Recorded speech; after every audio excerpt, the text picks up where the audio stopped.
तो जहां एक तरफ से वो लोग हैं जो कभी क्षेत्रवाद, जातिवाद, धर्मवाद की बात नहीं करते हैं, वो अखंड भारत के निर्माण के लिए माता भूमि पुत्रो अहम पृथ्व्या जैसे भावों को सार्वग्रहित करते हुए देश के लिए बलिदान हो जाते हैं। तो उस समय जब युवा पीढ़ी यहां पर बैठी है इस बालावाला के अंदर, मैं देश की बात नहीं कर रहा हूं, हिंदुस्तान तो युवा पीढ़ी है ही है। और युवाओं के लिए कहा जाता है कि संघर्षों के आयामों से इतिहास बना करते हैं, संघर्षों के आयामों से इतिहास बना करते हैं, जिस ओर जवानी चलती है उस ओर जवानी चलते हैं। यानी कि युवा राष्ट्र की शक्ति का जो वेग है, जो उसकी पॉजिटिविटी है, उसकी जो एनर्जी है, वो पूरे विश्व की एक नई दिशा दे सकती है। लेकिन उसके बावजूद भी युवा भारत, यूथ भारत होने के बावजूद भी आज मैं इस बालावाला इंटर कॉलेज में क्यों आया?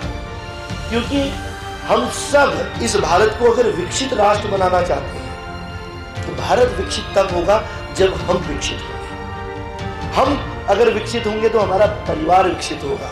लेकिन हम विकसित कब होंगे? जब हमारा फिजिकल अच्छा होगा, जब हमारा मेडिकल अच्छा होगा, जब हमारी सोचने समझने की क्षमता अच्छी होगी, जब हमारा ओवरऑल डेवलपमेंट होगा।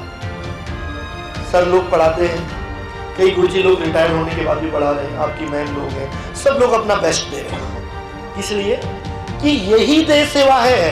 देश की सेवा अलग ही नहीं होती है।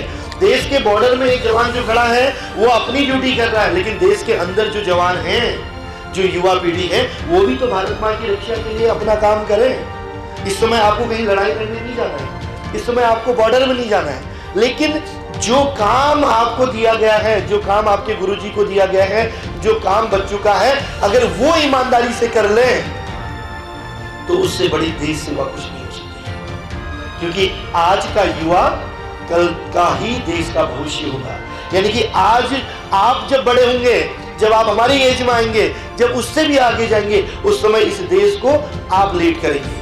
और मैं चाहता हूं कि आप हम सब गुरुजी लोगों से, आप ललित जोशी से भी बेहतर बन सकते हैं। मैं तो छोटे से गांव से आया था, अल्मोड़ा बागेश्वर के बीच का एक सुदूर गांव, काकुला के पास काफली है, जहां 7-8 किलोमीटर स्कूल जाते थे, 7-8 किलोमीटर चढ़ाई चढ़ के घर आते थे।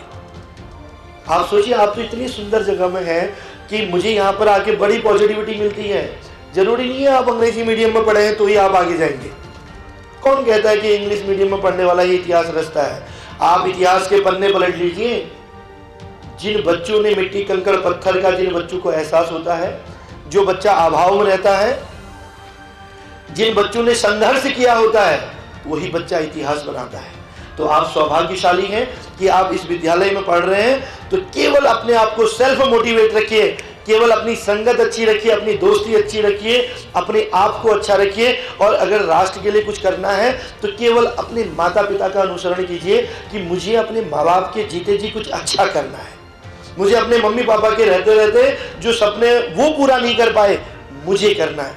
ठीक है ना, आज घर नहीं है, आज मकान नहीं है, घोड़ा गाड़ी नहीं है, अरे ईश्वर ने 2 हाथ पैर तो दिए हैं ना, ईश्वर ने 2 हाथ 2 पैर दिए हैं। आप इस स्कूल में पढ़ रहे हैं, सोचिए अगर 2 हाथ पैर नहीं होते, सोचिए रोड में पड़े हुए उस बच्चे के मन में क्या भावना रहती है, जिसकी 2 घुटने तो होते हैं लेकिन 2 पैर नहीं, 2 बाजुएं तो होती है लेकिन 2 हाथ नहीं।